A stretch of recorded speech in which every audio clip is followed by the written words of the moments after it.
Hey guys, welcome back to my channel and I'm back again with another really interesting coding interview question video. Today guys, we are going to solve question number 637, average of levels in binary tree question. Before I start with the video guys, just want to request you that if you have not yet subscribed to my channel, then please do subscribe and hit the bell icon for future notifications of more such programming and coding related videos. And let's get started with the problem statement now. So basically guys, we are given a root of a binary tree and we want to return the average value of nodes on each level in the form of an array. Okay, so answer within 10 to minus 5 of the actual answer will be accepted. So basically guys, you can see that this is a binary tree here, and at each level, so you can see that the first level we only have root node, the second level we have got two nodes 9 and 20, and the third level also we have got two nodes 15 and 7. So at each level we have to find out the total of these nodes, count their average and put that into an array. So this array is basically having the length of the number of levels of our binary tree, and at every level we have to find out the average and put it in this array. So in this case you can see that the first place we have got 3, so the average of 3 is 3. We have to give until 5 decimal places the answer, so it's 3.000. And then the second level the average is 14.5, the third level the average is 11. Okay, another example is here guys. This is also a similar example. So let's go to the constraints. The number of nodes in the tree is in the range of 1 to 10 to the power 4, and the value of the nodes lie between minus 2 to the power 31 to plus 2 to the power 31 minus 1. Okay, so now let's get started with the solution approach.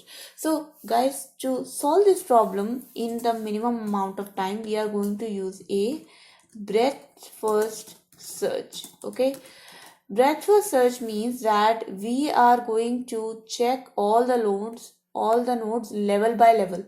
So we will traverse their entire breadth and then go to the next level and then traverse the entire breadth, and thereby we are going to finally come to our array.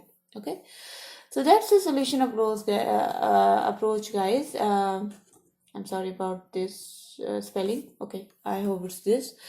So that's the solution approach guys. Let's jump to the coding part of it. So the first thing is we are going to create a list of our results. So because we are going to return a double list, so let's create a double list. So this is my result equals to new array list. So that's my resultant list which we are going to populate. Then we have to create a queue of tree nodes. So this queue of tree nodes is going to hold at one point of time all the nodes in a particular level. Okay, so queue of tree node, queue of tree node, and let's make this queue equals to new linked list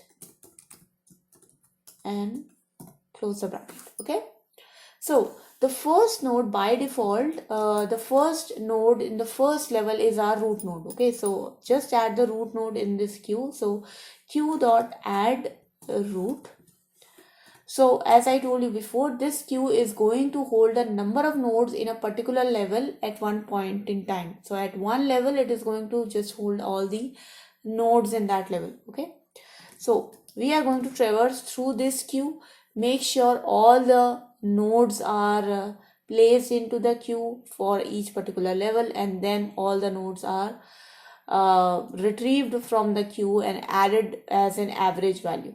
Okay, so let's traverse the queue now. So while queue is not empty, so queue dot is empty is basically false. We are going to start this loop. So now let's pop the queue element. So queue dot remove. Queue dot remove is basically going to give us a the first element inside the queue. So queue dot remove and tree node. Actually, before we do queue dot remove, we first have to declare two variables here. I'm sorry about that. So while q is not empty, we will run a loop and declare two variables. So one is going to be the sum variable and one is going to be the count variable. So long sum and long count, both initialized to 0. And why we need these two variables? Because we need to calculate the average. Okay. Then we are going to create a temporary queue. So the same queue object we are going to create again, but this time it is going to be a temporary queue. And this temporary queue is basically going to hold all the child nodes of the current node. Okay, so whichever node which we are going to pull out from our queue, we are going to get all the children of that node and put it in this temporary queue. Okay, so now we need to traverse our queue again. So while queue is not equals to empty, we are going to pull out the element, the first element inside the queue, or basically remove the first element from the queue. So tree node equals to queue dot remove. So now this node is removed. So what we can do, we can use the value of the node and add it inside our sum. So sum becomes equals to sum plus node dot val. So we have incremented the sum. Now we are also going to increment the count, because the count holds the number of nodes in a particular level. So initially at one level the count is going to be 0. Now we are going to increment the count as we keep on traversing the nodes breadth wise. Okay. Now the count is incremented. Now is the time to actually find out the children of our node.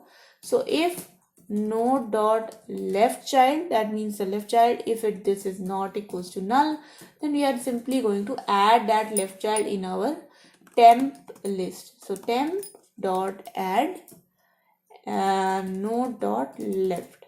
Okay, and the same thing we are going to do for node dot right. So if node dot right is not equals to null, then temp dot add node dot right. Okay. So when this while loop will be completed, this inner while loop, when it will be completed, then basically we would have traversed and added all the nodes in a particular level. Also, we would have added all the child nodes of that level. So for example, if we are at level 1, then all the child nodes of level 2 will also be added to the temporary queue. So this temporary queue will be filled with the child nodes of the next level. And this sum will be the addition of all the nodes of the current level. So that's why when this while loop is completed, all we have to do is assign the temp queue to the queue, the actual queue, and also inside our result list we are going to add the average value. So the result becomes equals to sum into 1.0 divided by count. By making this, we are going to ensure that it is a double variable. Okay. And finally, once the bigger while loop is completed, we are simply going to return result. So let's run this code, guys. Let's see if this works for our example cases. There you go, guys. You can see that it gets accepted for one test case, and hopefully it will get accepted for other test cases as well, and it does. Now let's talk about the time complexity, guys. The time complexity for this solution is going to be order of n, because we are only traversing each and every node of a tree only once. Okay, if there are n nodes in a tree, we are only traversing them once. And the space complexity is basically going to be order of m, because we are creating a list, and if we say this list is containing the sum of all the level of nodes, and if we have got m levels in our binary tree, then the space complexity will becomes equals to order of m, because our array will contain m average values. Okay, so that was the video, guys. I hope the solution was clear to you, and I hope that you enjoyed this video. If you have the guys, then please do not forget to like this video and share this video with your friends. If you have not yet subscribed to my channel, then please do subscribe and hit the bell icon for future notifications of more such programming and coding related videos. I make your videos every day from Monday to Friday. So guys, I'll see you in the next video. Until then, if you have any questions, comments, suggestions for me, please write down in the comment section below. I would be happy to address them. So see you in the next one, guys. Thank you so much for watching. Bye bye.